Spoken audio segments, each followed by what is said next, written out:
So here in Poland we're watching part of exercise Dragon, which is part of exercise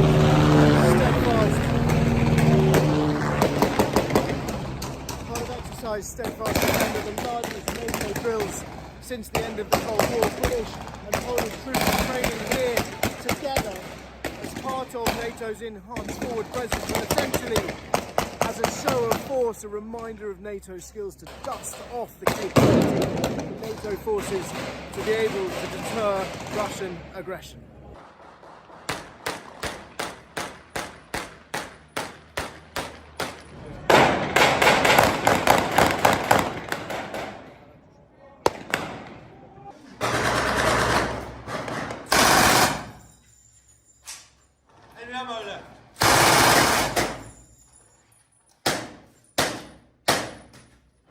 So it's Polish and British infantry working together after a period of build-up training to be able to execute attacks and clearances in really complex terrain, such as the urban environment you just saw them operating in.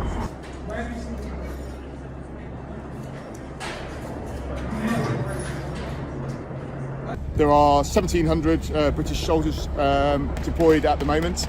That is the headquarters of the 7th Light Mechanised Brigade Combat Team, the 2nd Battalion, the Royal Anglian Regiment, the Scots Dragoon Guards, and then supporting forces from the Royal Engineers, Royal Artillery, Royal Signals, Royal Logistic Corps. Down over there you've got Polish tanks, Leopard tanks firing their main armament, which is a 120mm armament. They're also firing their chain gun. You've had Polish helicopters in the overhead firing their armaments as well, mainly chain gun. And then in depth you can hear American artillery and American mortars firing.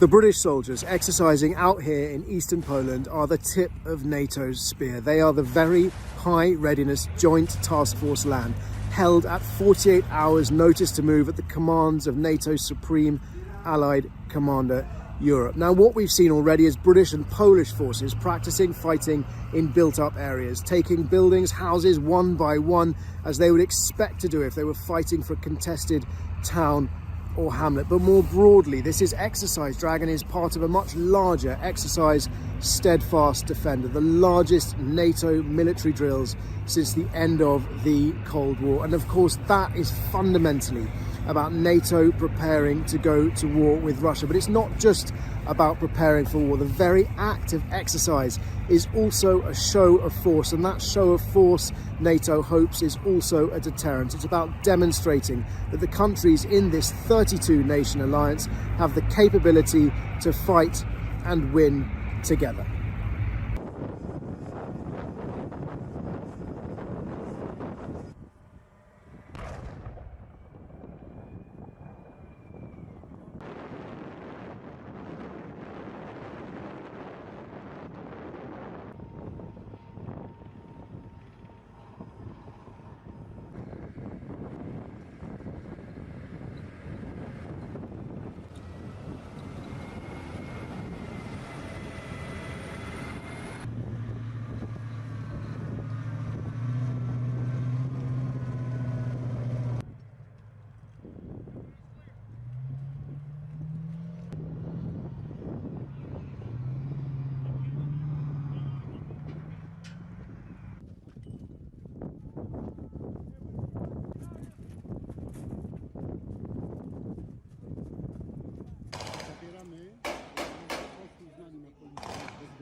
Half an hour ago in that building, which was that he is just so made up that you are all here.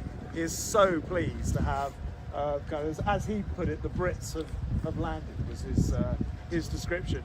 But not just any Brits, the desert rats. I mean, it just doesn't get better than that. The reason I wanted to come here is because although in Poland everyone knows that there's this big exercise going on, I would say back home most people are unaware of this enormous NATO exercise. Not just large, the biggest since the Cold War, the biggest for 40 years. Gorbachev was in power in the Soviet Union the last time something of this size happened. So this is really, really significant. And I want to make sure that people back home know not only that it's going on, but but also the enormous British contribution to it, which you guys are right at the front line of.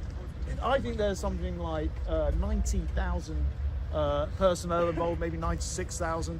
We are producing 19% of those. So you guys are part of the biggest single contribution of any country has come from the UK. And that is, just to put that into proportion, there are 32 countries in NATO now, thanks to Sweden joining last week. 32 nations. We're providing 16,000 of the army, about 20,000 of the overall personnel. So we are not just contributing, we are over contributing to this extraordinary exercise, and it couldn't come at a more significant moment. You've got, last week I was in Ukraine talking to Zelensky, who, let's face it, needs all the help that he can be given, because this is a moment where, a moment of decision, a moment where we have to show that we are not just up for it in words, but that we are prepared to put our money where our mouths are. So we had £2.5 billion, which we're giving to Ukraine this year as part of our work towards making sure they can help to liberate. Last week I announced 325 million in drones. So that technology I was just looking at over there with the drones, in 2 or 3 years' time, will be at another level entirely for our British Armed Forces. But I fear we need to do more.